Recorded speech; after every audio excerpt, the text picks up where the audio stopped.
بسم اللہ الرحمن الرحیم۔ ماں اللہ تعالیٰ کی کتنی بڑی نعمت ہے۔ جب میں پیدا ہوئی تو میری ماں کا انتقال ہو گیا، تب میرے باپ نے دوسری شادی کر لی۔ میں بڑی ہوئی تو میری سوتیلی ماں نے مجھ سے جانوروں کی طرح برتاؤ کیا۔ وہ میرے باپ کی غیر موجودگی میں بہت سوتیلا پن دکھاتی۔ میرا باپ ٹھہرا جورو کا غلام، مجھے رہ رہ کر اس پر افسوس ہوتا۔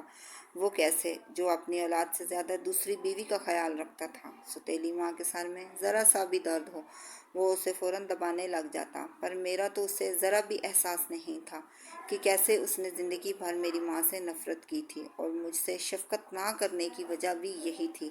ابا دکان چلاتے تھے۔ ایک دن ڈاکوؤں نے ابا کی دکان پر حملہ کیا اور گلے سے سارے پیسے نکال لیے۔ ابا نے مزاحمت کی تو انہوں نے گولی مار کر انہیں موت کے گھاٹ اتار دیا اور سارے پیسے لے کر بھاگ گئے۔ ابا کی وفات کے بعد میں مکمل طور پر سوتیلی ماں کے رحم و کرم پر تھی۔ ابا کی وفات کے چند مہینے بعد ہی اجنبی لوگوں کا ہمارے گھر میں آنا جانا شروع ہو گیا۔ وہ مرد ہوتے تھے اور شکل سے ہی شرابی لگتے۔ وہ مجھے عجیب و غریب نظروں سے دیکھتے۔ پہلے تو ابا کچھ نہ کچھ پیسے مجھے تھما دیتے اور میں اپنی ضرورت کو پورا کرتی، پھر اب تو وہ بھی نہیں رہے تھے۔ میری سیکنڈ ایئر تک پڑھائی کی تھی اور میری انگریزی کافی اچھی تھی، تو میں نے مختلف جگہوں پر انٹرویو دینا شروع کر دیا اور ایک جگہ سے مجھے نوکری مل گئی۔ تنخواہ برائے نام تھی، مگر میرے لیے بہت تھی۔ کچھ نہ ہونے سے کچھ ہونا بہتر ہے۔ ایک دن میں آفس سے گھر آئی تو ہمارے گھر میں 3 مرد آئے ہوئے تھے۔ میں نے کھڑکی سے جھانکا تو وہ تینوں مرد ایک ساتھ ہی میری سوتیلی ماں کے ساتھ برا کام کر رہے تھے۔ جلدی میں اپنے کمرے میں بھاگ گئی۔ وہ نہیں جانتے تھے کہ میں گھر آ گئی ہوں۔ میرا کمرہ میری سوتیلی ماں کے کمرے کے ساتھ ہی تھا۔ اس کمرے کے اندر آنے والی آوازیں مجھے صاف سنائی دے رہی تھیں۔ ان میں سے ایک شخص کہنے لگا، تم صاحبہ کو کب ہمارے حوالے کرو گی؟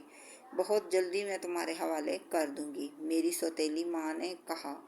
میری سوتیلی ماں نے مجھے 10 لاکھ میں بیچ دیا۔ 5 لاکھ وہ ایڈوانس لے چکی تھی اور 5 لاکھ اسے تب ملنا تھا جب وہ درندوں کے حوالے مجھے کرتی۔ میری قسمت اچھی تھی، میں نے ان کی باتیں سن لی۔ میں فوراً گھر سے نکل پڑی۔ میرے پاس کچھ پیسے تھے، اب گھر سے تو نکل پڑی تھی، مگر جاؤں کہاں؟ اس شہر میں تو میرے جاننے والا کوئی بھی نہ تھا۔ پھر مجھے اچانک سرنازش کا خیال آیا، جو کہ ہمارے آفس کی ہیڈ تھیں۔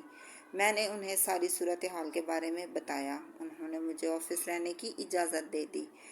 کچھ دنوں کے بعد وہ کہنے لگیں کہ ان کے ایک دوست کی دبئی میں کمپنی ہے، اسے کچھ ورکرز کی ضرورت ہے۔ میں نے تمہارا ذکر کیا تو وہ کہنے لگے تمہارا انٹرویو کریں گے اور پھر تمہیں جاب پہ رکھ لیں گے، اسی لیے تمہیں دبئی روانہ ہونا ہوگا۔ یہ مستقبل کے خواب آنکھوں میں سجائے دبئی روانہ ہوئی۔ سر ناصر نے میرے بیگ میں نشہ آور چیزیں رکھ دیں، پھر مجھے پولیس نے گرفتار کر لیا۔ سر ناصر میرے پاس آئے اور کہا، اگر تم میری ساری باتیں مانو گی تو میں تمہیں رہا کروا دوں گا۔ میں نے ان سے وعدہ کیا کہ جیسا وہ کہیں گے میں ویسا ہی کروں گی۔ اس نے مجھے ہر کر کے ایک سینٹر میں داخل کروا دیا جہاں عورتیں مردوں کا مساج کرتی تھیں۔ وہ مجھ سے زبردستی کلب میں ڈانس بھی کرواتا اور میرا سودا کر کے وہ واپس چلے گئی۔ اب میں مساج سینٹر کی مالکیت تھی۔ وہاں پر مختلف مرد آئے کرتے تھے، ان کا مساج کرتی اور انہیں ہر طرح کی تسکین پہنچاتی۔ اس کلب میں اور بھی ڈانسر تھیں۔ مختلف لوگ شراب پی کر اس کلب میں آتے، ڈانس دیکھتے۔ اگر کسی کو کوئی ڈانسر اچھی لگتی تو وہ اسٹیج پر آ کر اس کی بازو میں سرخ پٹی باندھتے تو جس پر رات گزارنے کی قیمت لکھی ہوتی، اور اس آدمی کا نام بھی ڈانس ختم ہونے کے بعد کلب کا مینیجر لڑکی کی بازو کی پٹی چیک کرتا اور جس آدمی نے زیادہ قیمت لگائی ہوتی اس کے ساتھ رات گزارنے کے لیے بھیج دیتے۔ تو ہر رات مختلف ملک مجھے لے جاتے اور میرے جسم کو نوچتے۔ ایک دن کلب میں کچھ لوگ داخل ہوئے، ان میں سے ایک آدمی کلب کے چاروں طرف عجیب و غریب نظروں سے دیکھ رہا تھا۔ یوں معلوم ہوتا تھا کہ وہ پہلی بار آئے ہیں۔ میں ڈانس کر رہی تھی اور میری نظریں اسی پر تھیں۔ اس نے شلوار قمیض پہنی ہوئی تھی۔ وہ مجھے اپنے دیس کا لگا تھا۔ کچھ دیر بعد وہ اسٹیج پر آیا اور میرے بازو پر پٹی باندھ دی اور پھر اس کے بعد وہ سونے چلی گئی تھی، مگر اس نے مجھے چھوا تک نہیں۔ وہ پاکستان سے تھا اور ایک اسلامک سینٹر کی طرف سے لوگوں کو دین کی دعوت دے رہا تھا۔